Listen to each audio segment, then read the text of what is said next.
Hello mga ka-antrip, good evening po sa ating lahat. Welcome back again to our channel. Kumusta po kayo? Mainit na maghapon at gabi po sa ating lahat.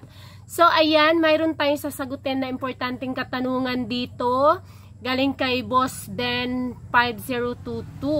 Paano ang ipapasara, paano pag ipapasara ang business na may business permit, ma'am?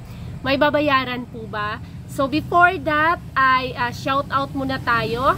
Galing kay Sir Enrique Ambrosio 5483 Inday, long time follower mo ako, please shout out naman.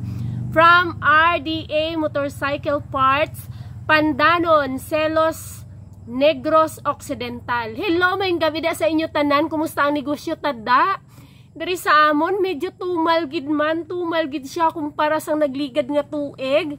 Amo sa ni abi nga mga panahon sang nagligad nga tuig, walang upuan, walang pahingahan, hanggang gabi ang trabaho.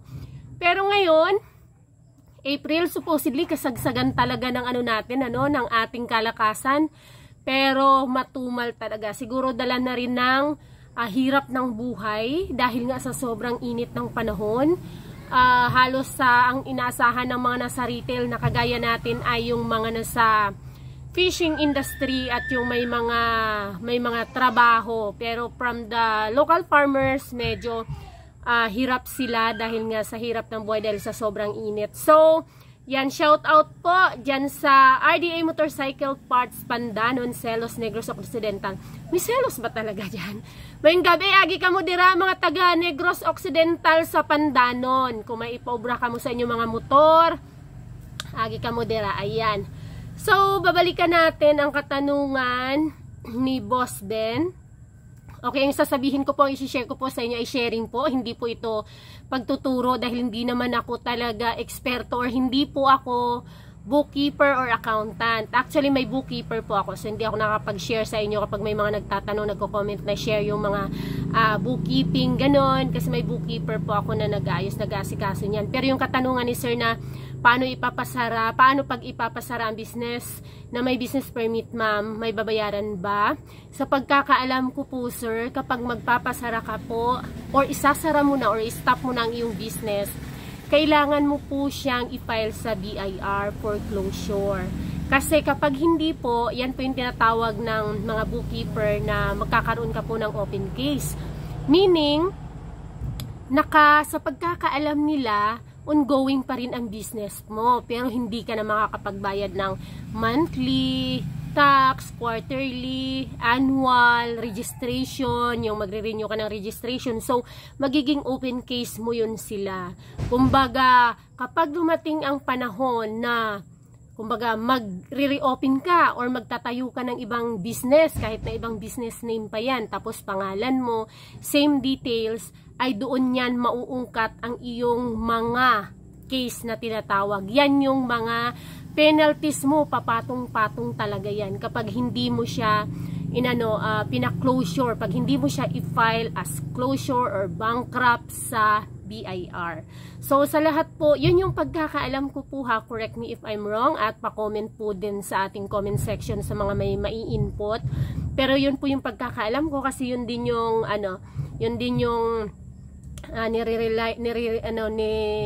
nire-remind sa akin ng bookkeeper. Although hindi pa naman tayo dumating sa point na ganon, pero natanong ko na yun before kasi may pinsan nga ako na motor shop din yung business niya, and then medyo yun nga po, basta hindi mo matutukan as owner. Ang nangyari kasi nun sa kanya, meron siyang work, pati ang asawa niya, tapos inasa niya lang, hindi naman din natutukan ng kanyang inaasahan. So ang nangyari, paubos ang kanilang stock inventory, walang repurchase, hanggang sa sabi niya stop na lang. So, ang tanong niya nga din sa akin, tinanong niya rin yan kung okay lang ba na stop, ano bang dapat niyang gawin, wala na ba siyang gagawin. Yun yung pinayo ko rin sa kanya na i-file niya sa BIR as closure. Kasi kapag hindi, yun yung mga tinatawag nating open case. Kasi akala natin, pag sinarado mo yan, sarado na, wala na. Lalo na kung tayo ay may mga business permits. The most important is kung tayo ay may COR, Certificate of Registration. Kasi pag may Certificate of Registration tayo, dyan na yung mayroon tayong mga, wait lang po. Ayan, so ayun, balik tayo.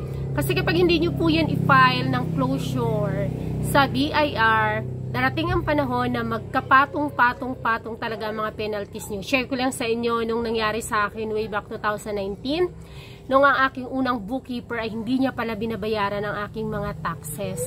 So, binibigay ko sa kanyang pera, hindi niya pala binabayad. Ang ginagawa niya pala ay binubulsa niya po yung pera na binibigay ko ng mga pambayad sa monthly, quarterly, annual, renewal. So, ilang taon yun dahil nagtiwala ako ng buo.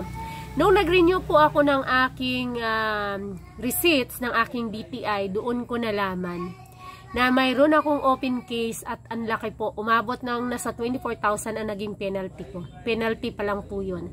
Dahil doon sa, yun nga, nagkaroon ako ng open case at yung taon-taon na halimbawa hindi ka nakabayad, magkakaroon di ba ng penalty? Sa quarterly hindi ka nakabayad, penalty. Eh paano po kung ilang taon kang nag-stop? Halimbawa nag-stop ka ng 2-3 taon ka nag-stop sa pagbi-business. Sinara mo ang tindahan mo, literal lang na yung store mo lang ang sinara mo pero hindi ka nag-file for closure sa BIR. So ganun po kalaki ang iyong magiging bayarin at problema financially dahil doon sa mga penalties na kailangan mo isettle bago ka ulit continue, makapag-open ulit ng business under your name. So, yun po. Yun lang po yung masasabi ko. Kaya, sa lahat, reminder po na nagpaplano kayo mag-stop or halimbawa, pahinga muna, ganun. So, i-file nyo lang po, punta kayo sa BIR at i-ano nyo ng close na yung inyong store or ipa-stop mo na yung iyong store para hindi kayo magkaroon ng open case at mas malaking problema in the future. Thank you very much. See you on my next video. Sa mga gustong magpa-shoutout, comment lang kayo sa baba. Bye-bye!